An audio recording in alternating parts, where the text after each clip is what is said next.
Question एक भारतीय सेना के दक्षिणी कमान के प्रमुख के रूप में किसे नियुक्त किया गया है? अजय सिंह।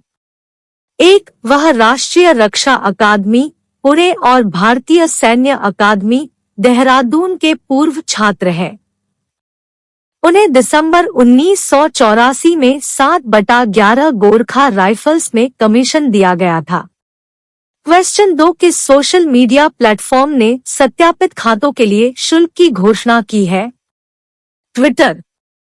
एक, नए बॉस एलोन मस्क ने घोषणा की है कि ट्विटर इंक अपनी ब्लू सर्विस के लिए $8 का शुल्क लेगा, जिसमें इसकी मांग के बाद सत्यापित बैच शामिल है। 2, उन्होंने आगे कहा कि ट्विटर पर ब्लू टिक मार्क की कीमत देश द्वारा क्रय शक्ति समता के अनुपात में समायोजित की जाएगी। क्वेश्चन 3, मरणोपरांत कर्नाटक रत्न पुरस्कार से किसे सम्मानित किया गया है? पुनीत राजकुमार। एक, प्रतिष्ठित कर्नाटक रत्न पुरस्कार मरणोपरांत राज्य के मुख्यमंत्री बसवराज बोम्मई द्वारा दिवंगत अभिनेता पुनीत राजकुमार को प्रदान किया गया। 2, कर्नाटक रत्न पुरस्कार राज्य का सर्वोच्च नागरिक पुरस्कार केवल 9 बार पहले प्रदान किया गया है। क्वेश्चन 4, किस राज्य ने बच्चों के अनुकूल पुलिस थानों की घोषणा की है? उड़ीसा। एक, ओडिशा के मुख्यमंत्री नवीन पटनायक ने 16 बच्चों के अनुकूल पुलिस स्टेशन और एक संपर्क हेल्प डेस्क की घोषणा की।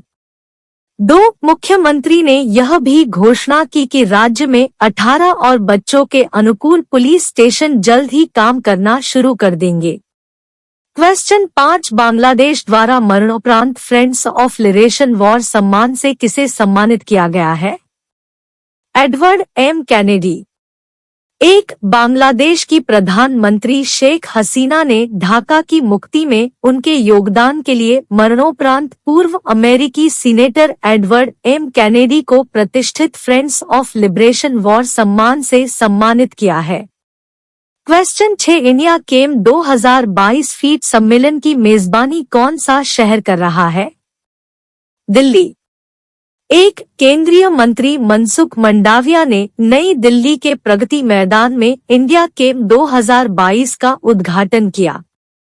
2, सम्मेलन का विषय vision 2030 chemicals and petrochemicals build India है। इंडिया केम 2022 इस क्षेत्र में सतत विकास के लिए सरकार की नीति का प्रदर्शन करेगा। क्वेश्चन 7, किस देश ने यूक्रेन में खनन प्रशिक्षण परियोजना शुरू की है? संयुक्त राज्य अमेरिका। एक, रूस यूक्रेन युद्ध के बीच संयुक्त राज्य अमेरिका ने यूक्रेन में एक खनन प्रशिक्षण परियोजना शुरू की है। 2, यह परियोजना रूस के क्रूर आक्रमण की स्थिति में यूक्रेन को तत्काल मानवीय सहायता प्रदान करने के लिए शुरू की गई है। क्वेश्चन 8, आसियान और भारत के संबंधों की 30वीं वर्षगांठ को चिन्हित करने के लिए पहले आसियान भारत स्टार्टअप महोत्सव का उद्घाटन किस देश में किया गया है? इंडोनेशिया। एक, Indonesia research and innovation expo इनरी संयुक्त रूप से 4 दिवसीय आयोजन की मेजबानी कर रहा है।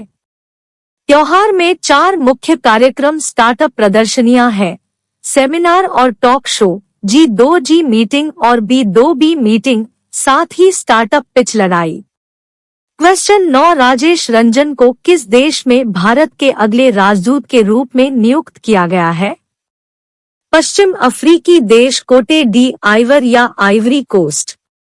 एक, आइवरी कोस्ट एक पश्चिम अफ्रीकी राज्य है जो पूर्व में घाना, उत्तर में बुर्किना फासो, माली और पूर्व में गिनी और लाइबेरिया की सीमा में है।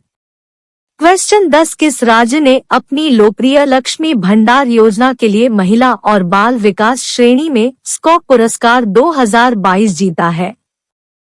पश्चिम बंगाल। एक, पश्चिम बंगाल सरकार ने परिवार की महिला मुखिया को वित्तीय सहायता प्रणाली प्रदान करने के लिए एक नई योजना शुरू की है। क्वेश्चन 11, अक्टूबर 2022 में UNHCR द्वारा जारी एक रिपोर्ट के अनुसार किस देश ने दुनिया में सबसे बड़ी शरणार्थी आबादी की मेजबानी की? टर्की। एक रिपोर्ट से पता चलता है कि 2022 के मध्य में तुर्की ने 3.7 मिलियन शरणार्थियों की मेजबानी की, जो दुनिया भर में सबसे बड़ी शरणार्थी आबादी है। क्वेश्चन 12 WHO की ग्लोबल टीबी रिपोर्ट 2022 के अनुसार 2021 में भारत में टीबी के कितने मामले अधिसूचित किए गए? 21.4 लाख। एक रिपोर्ट के अनुसार भारत में 2021 में 21.4 लाख टीबी के मामले अधिसूचित हुए, जो 2020 की तुलना में 18% अधिक है। टीबी का जल्द पता लगाने और इलाज के लिए देश भर में 22 करोड़ से अधिक लोगों की टीबी की जांच की गई। क्वेश्चन 13 विश्व शाकाहारी दिवस हर साल को मनाया जाता है। नवंबर 1 लोगों को शाकाहारी जीवन शैली का पालन करने और शाकाहार के बारे में जागरूकता फैलाने के लिए प्रोत्साहित करने के लिए हर साल 1 नवंबर को विश्व शाकाहारी दिवस मनाया जाता है। क्वेश्चन 14 कर्नाटक सरकार द्वारा इस वर्ष राज्योत्सव पुरस्कार किसने जीता है? के सिवन, दत्तन्ना, अविनाश और सीही कही चंद्रू। इसरो के पूर्व अध्यक्ष के सिवन, अभिनेता दत्तान्ना, अविनाश और सीधी कहीं चंद्रू उन 67 हस्तियों में शामिल हैं, जिन्हें इस साल कर्नाटक सरकार द्वारा राज्योत्सव पुरस्कार से सम्मानित किया जाएगा। क्वेश्चन 15 साइबर और वित्तीय अपराध पर अंकुश लगाने के लिए कौन सी राज्य सरकार राज्य में साइबर इंटेलिजेंस यूनिट की स्थापना करेगी? महाराष्ट्र। महाराष्ट्र के उप मुख्यमंत्री देवेंद्र फडणवीस ने घोषणा की है कि साइबर और वित्तीय अपराध पर अंकुश लगाने के लिए राज्य में एक समर्पित साइबर इंटेलिजेंस यूनिट स्थापित की जाएगी। क्वेश्चन 16 पीएम ने झुग्गीवासियों के पुनर्वास के लिए में 3024 ईडब्ल्यूएस फ्लैटों का उद्घाटन किया। दिल्ली। प्रधानमंत्री नरेंद्र मोदी ने बुधवार को दिल्ली में आर्थिक रूप से कमजोर वर्गों के लिए एक इन-सीटू स्लम पुनर्वास परियोजना के हिस्से के रूप में 3024 नवनिर्मित फ्लैटों का उद्घाटन किया। क्वेश्चन 17 केंद्रीय मंत्रिमंडल ने में होलोंगी ग्रीनफील्ड हवाई अड्डे को डोनी पोलो हवाई अड्डे, ईटानगर के रूप में नामित करने की मंजूरी दी। अरुणाचल प्रदेश। एक आधिकारिक विज्ञप्ति में कहा गया है कि प्रधानमंत्री नरेंद्र मोदी की अध्यक्षता में मंत्रिमंडल ने ग्रीनफील्ड हवाई अड्डे के नामकरण को रोनी पोलो हवाई अड्डे, ईटानगर के रूप में मंजूरी दे दी है। क्वेश्चन 18 सेवा स्वरोजगार महिला संघ की संस्थापक का अहमदाबाद में 89 वर्ष की आयु में निधन। इला भट्ट। इला रमेश भट्ट एक भारतीय सहकारी संगठनकर्ता, कार्यकर्ता और गांधीवादी थी। जिन्होंने 1972 में स्वनियोजित महिला संघ की स्थापना की और 1972 से 1996 तक इसके महासचिव के रूप में कार्य किया।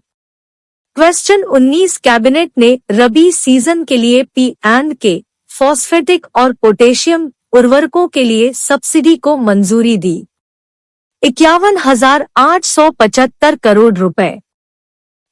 नई दिल्ली 2 नवंबर पीटीआई सरकार ने बुधवार को किसानों को सस्ती मिट्टी पोषक तत्व प्रदान करने के प्रयासों के तहत 2022 से 23 की दूसरी छमाही के लिए फॉस्फेटिक और पोटाश P&K उर्वरकों के लिए 51,875 करोड़ रुपए की सब्सिडी को मंजूरी दी। क्वेश्चन 20 एयर इंडिया को 156 करोड़ रुपए में हिस्सेदारी बेचती है। 16.33%। तलाइसिया स्थित एयर एशिया समूह ने बुधवार को कहा कि उसने टाटा समूह के स्वामित्व वाली एयर इंडिया को अपनी शेष 16.67% हिस्सेदारी 155.64 करोड़ रुपए में बेचकर एयर एशिया को इंडिया से बाहर कर दिया है।